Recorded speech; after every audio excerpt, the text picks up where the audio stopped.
प्यारे दोस्तों, आज की इस वीडियो में आपको एक ऐसी बीवी का वाकया सुनाने वाले हैं जो कई दिन तक अपने शौहर की कब्र पर बैठकर रोती रही। फिर अचानक शौहर अपनी कब्र से बाहर निकला और फिर जो कुछ हुआ उसके बारे में जानकर यकीनन आपके भी रोंगटे खड़े हो जाएंगे। इसीलिए आज की ये वीडियो आप सभी के लिए बहुत खास है। आप इस वीडियो को पूरा जरूर देखें और वीडियो को लाइक करने के साथ चैनल को जरूर सब्सक्राइब करें। प्यारे दोस्तों, हमारे गरीब गांव में एक साजिद नाम का लड़का रहता था जो कोई खास पढ़ा लिखा तो नहीं था और ना ही उसकी कोई खास शक्लो सूरत थी। इस वजह से कहीं पर भी उसकी शादी नहीं हो रही थी। लेकिन उसकी एक खूबसूरत कजन थी जिसका नाम जरीना था, जिससे वह दिल ही दिल में मोहब्बत करता था। एक दिन साजिद ने अपने घर वालों से कह दिया कि मैं अपनी इस कजिन के साथ शादी करना चाहता हूं। इसलिए फिर साजिद के घर वालों ने इस बात पर जोर दिया तो जरीना ने हां कह दिया और दोनों का निकाह हो गया और रुखसती भी हो गई। फिर जब जरीना साजिद के घर पहुंच गई और जब उसके साथ रहने लगी, तब उसे यह पता चला कि यह लड़का तो वाकई में एक जाहिल इंसान है। यह देखकर वो सोच में पड़ गई कि इसकी ना ही शक्लो सूरत अच्छी है और ना ही इसमें कोई अक्ल है। मेरी सारी जिंदगी इस जाहिल इंसान के साथ में कैसे गुजरेगी।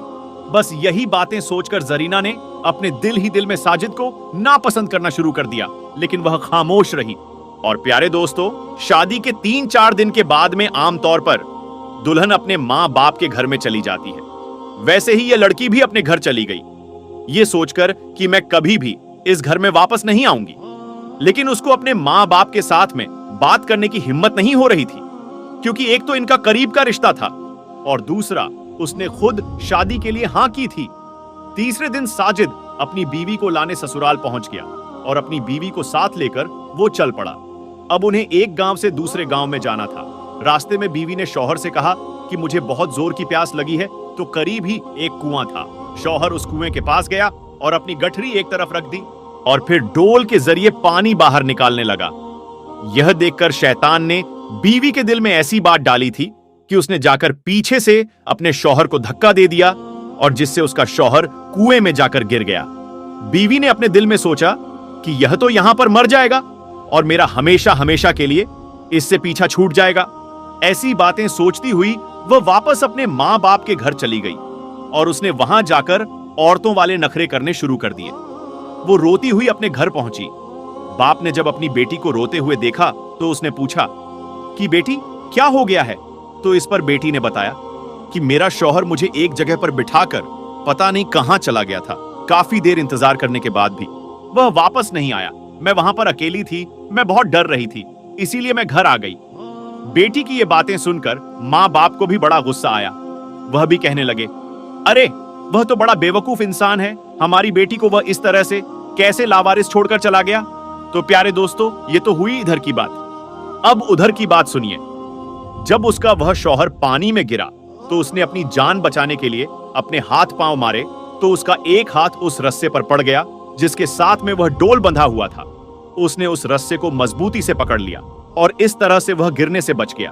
थोड़ी देर बाद उसने हिम्मत की और वह आहिस्ता आहिस्ता उस रस्से के सहारे ऊपर चढ़ता हुआ कुएं से बाहर निकल गया।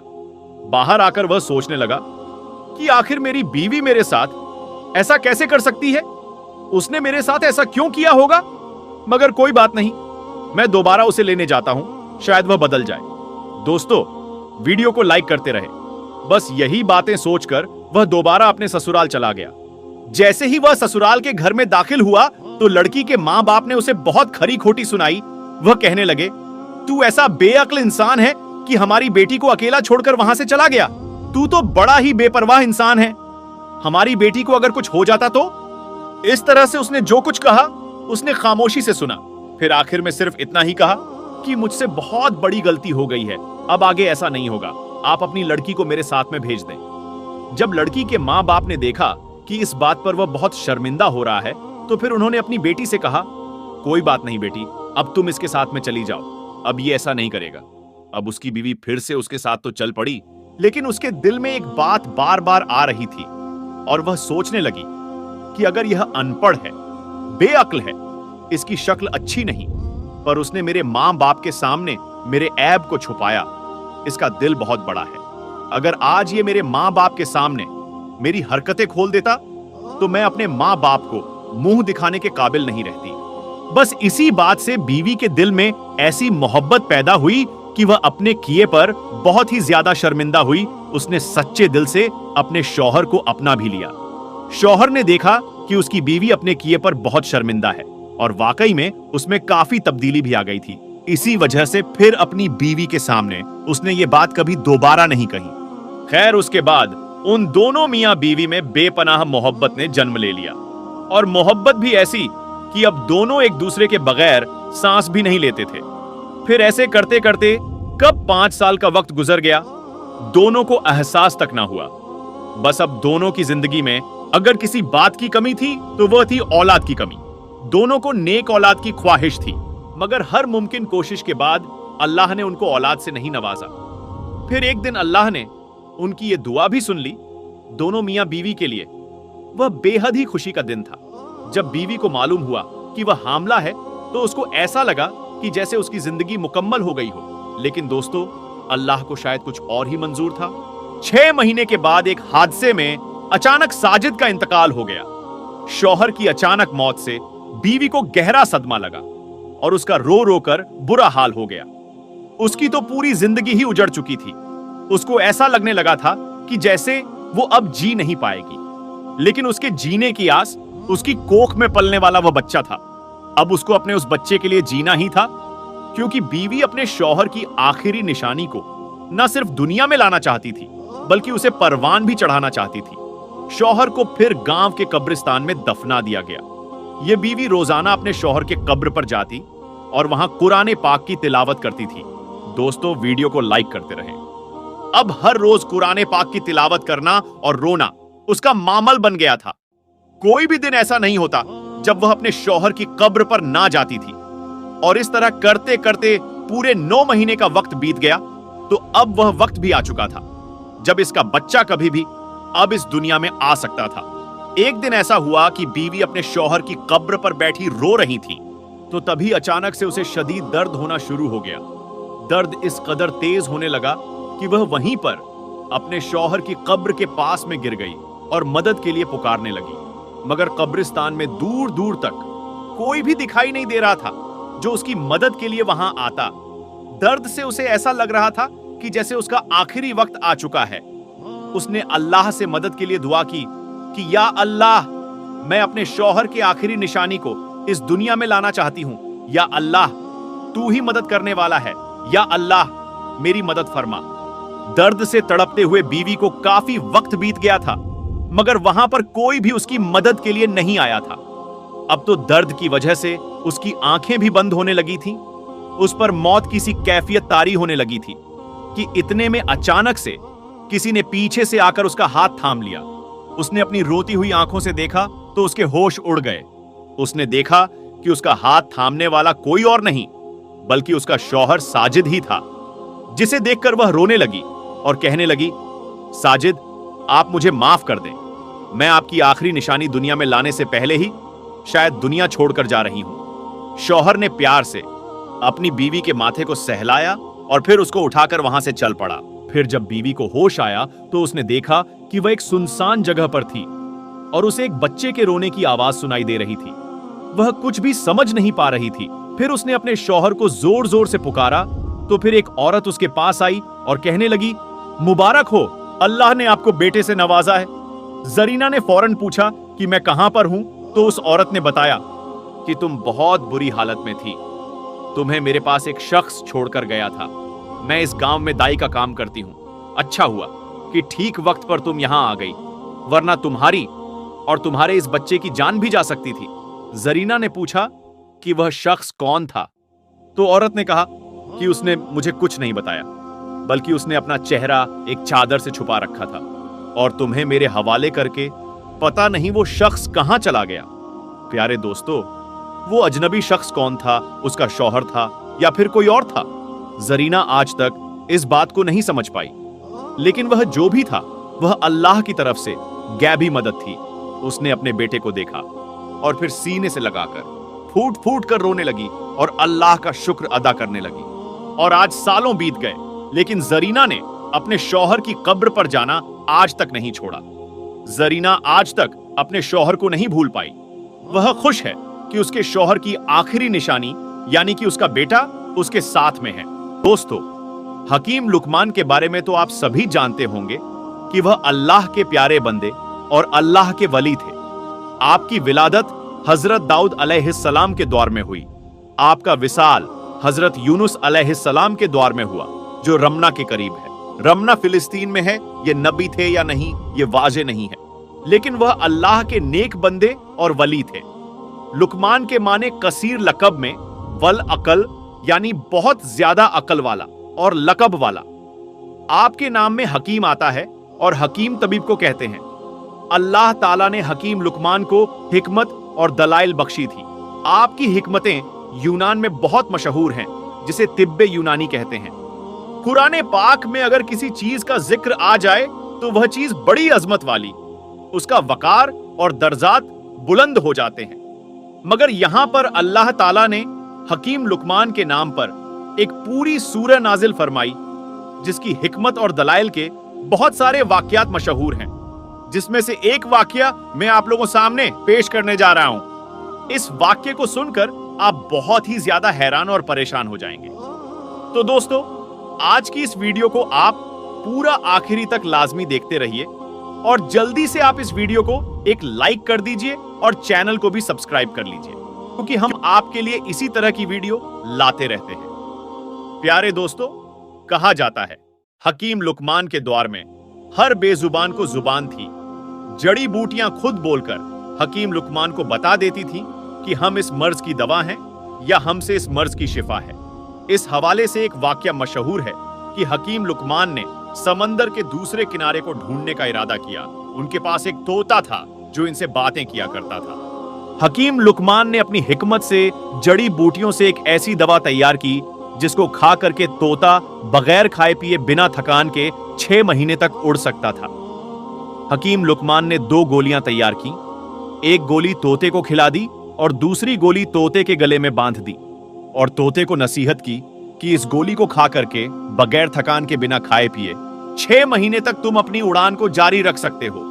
और साथ ही यह नसीहत भी दी कि तुम्हें कहीं पर भी भूख और प्यास लगे तो दूसरी गोली खाकर वहीं से वापसी का सफर पकड़ लेना और आगे मत जाना। तोते ने लुकमान हकीम से इजाजत ली और समंदर की तरफ अपनी उड़ान भर ली। तोता मुसलसल 6 महीने तक अपनी उड़ान को जारी रखे हुए था, लेकिन इसे अभी तक समंदर का दूसरा किनारा नहीं मिला था। तोते को उड़ते हुए 6 माह से ज्यादा का अरसा गुजर गया था। अब इसे भूख और प्यास महसूस होने लगी थी और थकावट का भी एहसास होने लगा था। मगर यहां तक जहां वह जा चुका था, वहां समंदर का किनारा तो दूर, उसके इर्द गिर्द दूर दराज तक ना कोई दरख्त था, ना कोई पहाड़ था जहां वह बैठ करके सांस ले सके। थोड़ी दूर के बाद उसे एक चट्टान नजर आई तो तोता उसके ऊपर जाकर बैठ गया। दरअसल वह चट्टान नहीं थी, बल्कि एक बहुत बड़ी मछली थी। मगर तोते को यह नहीं पता था कि यह कोई चट्टान नहीं, बल्कि एक बहुत बड़ी मछली है। थोड़ी देर में मछली ने हरकत की तो तोता हैरान और परेशान हो गया। वह यह देख रहा था कि यह चट्टान कैसे हरकत कर रही है। जब मछली ने अपना मुंह बाहर निकाला तो वो भी इस तोते को देखकर हैरान हो गई और उसे कलाम करने लगी। क्योंकि उस वक्त हर चीज को जुबान थी, इसलिए मछली ने उससे पूछा, तुम कौन हो और यहां कैसे आए हो? तोते ने कहा, तुम कौन हो? मछली ने कहा, मैं इस समंदर की मखलूक हूं। तब तोता बहुत ज्यादा हैरान हुआ और कहने लगा, अल्लाह की पनाह, मैंने अपनी जिंदगी में आज तक इतनी बड़ी मछली नहीं देखी। तोते ने कहा, मैं लुकमान हकीम का तोता हूं। लुकमान हकीम ने मुझे समंदर का दूसरा किनारा ढूंढने को भेजा है। मैंने बहुत ज्यादा सफर किया, लगातार 6 माह तक उड़ता रहा, लेकिन अभी तक समंदर का दूसरा किनारा नहीं मिला और मैं बहुत थक गया हूं। अब इससे आगे मैं नहीं जा सकता हूं। क्या तुम जानती हो समुंदर का दूसरा किनारा कहां है? तब मछली ने कहा, तुम मुझे पहले यह बताओ कि तुम यहां तक पहुंचे कैसे हो? यहां तो कोई दरख्त भी नहीं है और ना ही कोई पहाड़ है जिसके ऊपर तुम बैठकर सांस ले सको। तुम यहां तक पहुंचे कैसे हो? तब इस तोते ने लुकमान हकीम का सारा माजरा इस मछली को बताया। तब मछली ने कहा, समंदर का दूसरा किनारा कहां है यह तो मुझे मालूम नहीं, लेकिन समंदर का दूसरा किनारा कहां है इसको ढूंढने में मैं तुम्हारी मदद नहीं कर सकती, क्योंकि मैं समंदर के अंदर जाती हूं तो बहुत मछलियां समंदर के अंदर मौजूद हैं जो मुझे खा जाएंगी, जो मुझसे बहुत ज्यादा बड़ी बड़ी हैं। तो तोते ने कहा, ठीक है, तुम मुझे वहां भेज दो जहां से मैं आया हूं। तब मछली ने कहा, तुम मेरी पीठ के ऊपर बैठे रहना। तो तोते ने ऐसा ही किया। तब मछली ने अपनी करवट को बदला और पलक झपकते ही तोते को उस जगह पर पहुंचा दिया जिस जगह से आने में उसे 6 महीने लगे थे। तोता बहुत हैरान हो गया कि जहां से उसे उड़ते हुए पहुंचने में 6 महीने का वक्त लगा था, मछली ने उसे एक झटके में ही पहुंचा दिया। और अभी वह यह भी दावा कर रही थी कि इससे भी बड़ी बड़ी मछलियां समंदर के अंदर मौजूद हैं, जिसकी वजह से वह आगे नहीं जा सकती। तोता हकीम लुकमान के पास गया और उन्हें सारा माजरा सुनाया। हकीम लुकमान ने जब यह माजरा सुना तो बहुत हैरान हुए और अल्लाह की बारगाह में, दोस्तों, आज हम आपको एक फकीर की दुआ का एक ऐसा वाकया बताने जा रहे हैं अल्लाह की कुदरत के हवाले से, जिसको सुनकर आप बहुत ही ज्यादा हैरत में पड़ जाएंगे और सोचने पर मजबूर हो जाएंगे कि यह कैसे हो सकता है। दोस्तों, बेशक अल्लाह हर चीज पर कातिल है, वह कादिरो मुतलक है। इन्नल्लाह अला कुल्ली शईन कदीर। वो रब फकीर को बादशाह बनाने पर कादिर है और बादशाह को फकीर बनाने पर कादिर है। प्यारे दोस्तों, वो रब जिसको जैसा चाहता है, जो चाहता है बना देता है। यह उसकी अता है, यह उसका करम है, जैसा चाहता है वैसा नवाज देता है। और दोस्तों, हम लोग रोजी के लिए परेशान रहते हैं, लेकिन बेशक देने वाली जात अल्लाह की ही है और बेशक रोजी देने का काम अल्लाह का ही है। इसलिए हमें मायूस नहीं होना चाहिए। दोस्तों, देखने में आता है जब अल्लाह किसी को थोड़ी दौलत अता कर देता है तो वह यही कहता है कि यह तो मुझे मिलना ही चाहिए था, यह मेरी मेहनत से मिला है। दोस्तों, अगर सिर्फ मेहनत करने से दौलत मिलती, अगर सिर्फ मेहनत करने से इंसान अमीर बनता, और बेशक रोजी देने का काम अल्लाह का ही है, इसलिए हमें मायूस नहीं होना चाहिए।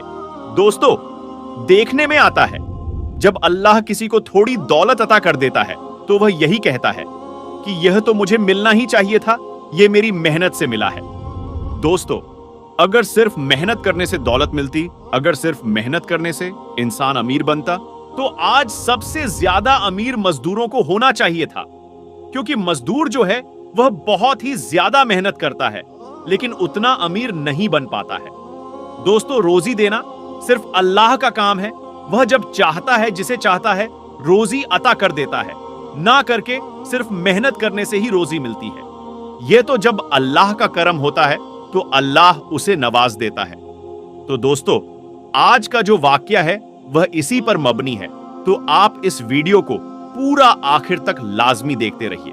और दोस्तों, अगर आप इस बात पर यकीन रखते हैं कि रोजी देने का काम सिर्फ अल्लाह का ही है, तो आप इस वीडियो को एक लाइक जरूर कीजिएगा और चैनल को भी सब्सक्राइब कर लीजिए, क्योंकि हम आपके लिए बहुत ही प्यारी प्यारी वीडियो लाते रहते हैं। प्यारे दोस्तों, एक दुकान के बाहर एक फकीर बैठा था। वह वहां बैठकर अल्लाह की इबादत में मशगूल रहता था। एक दिन उसे बहुत तेज की भूख लगी और उसके पास खाने को कुछ ना था। उसने हाथ उठाकर अल्लाह से दुआ की, या अल्लाह, मुझे बहुत तेज भूख लगी है, अब मेरे पास ना कुछ खाने को है और ना ही मेरे पास पैसा है। ऐसे वक्त में मेरे मौला, मैं भूख से बहुत ज्यादा तड़प रहा हूं, तू कोई जरिया बना दे।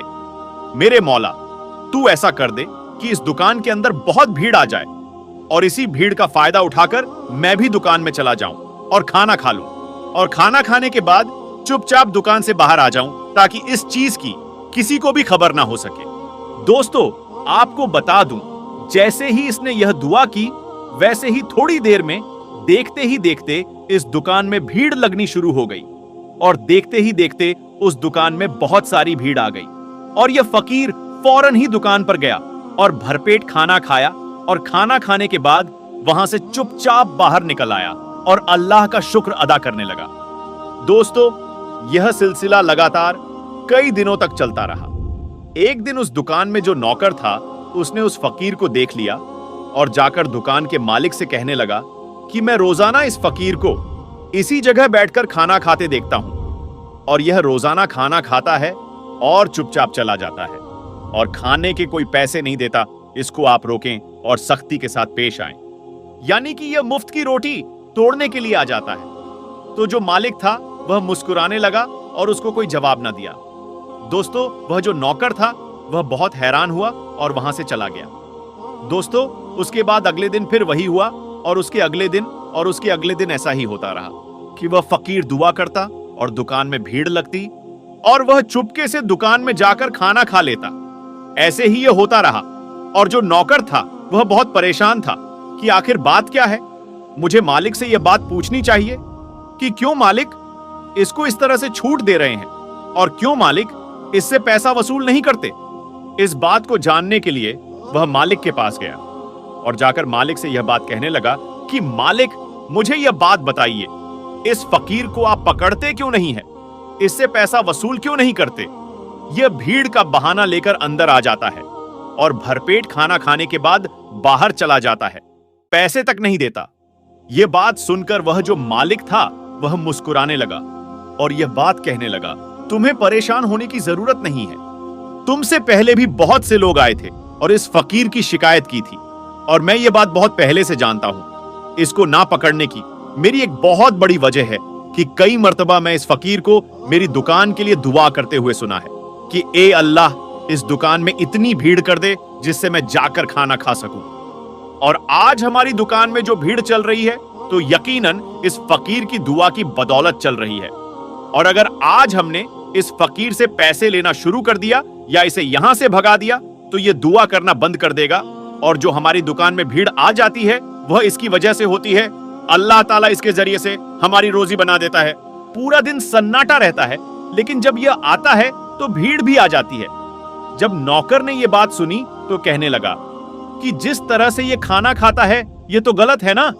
तो मालिक कहने लगा, यह फ्री में खाना नहीं खाता, यह इसकी रकम अदा करके खाना खाता है, यानी कि मेरी दुकान के हक में दुआ करता है और इसी दुआ के बदौलत मेरा रिस्क मुझे मिलता है। इसलिए इसकी जो खाने की रकम थी इसने दुआ में अदा कर दी और मैंने इसकी रकम को कबूल कर लिया। इसलिए इसने कुछ गलत नहीं किया। प्यारे दोस्तों, आपने देखा कि अल्लाह तबारक व ताला किसी दूसरे की रोजी को किसी दूसरे के जरिए बना देता है। दोस्तों, हमें भी दूसरों का भला करना चाहिए। क्या पता हमारी रोजी किसी और के पास हो और हम उसकी मदद ना करके अपनी रोजी को हासिल नहीं कर रहे हैं। तो दोस्तों, हमें दूसरों की मदद करनी चाहिए। और दोस्तों, आज जो लोग शादी को लेकर के परेशान रहते हैं कि हम शादी कर लेंगे तो क्या खाएंगे, अगर हमारे ज्यादा बच्चे हो गए तो हम क्या खाएंगे। दोस्तों, हमें खाने की फिक्र तो करनी ही नहीं चाहिए, हमें रोजी की फिक्र तो करनी ही नहीं चाहिए, क्योंकि रोजी देने का जिम्मा अल्लाह तबारक व ताला ने अपने पास खुद ले रखा है। वह किसको कितनी रोजी देनी है वह अल्लाह ही बेहतर जानता है और वही सभी को रोजी तकसीम करता है। दोस्तों, अगर आज आपको ज्यादा मालो दौलत मिल रही है, आप अमीर हैं, तो इसमें आपका कोई कमाल नहीं है, इसमें आपकी मेहनत नहीं है, बल्कि यह तो उस रब का करम है जो आपको रोजी अता कर रहा है। तो दोस्तों, यह वीडियो आपको कैसी लगी कमेंट करके हमको जरूर बताएं और इस वीडियो को ज्यादा से ज्यादा लोगों तक शेयर करें।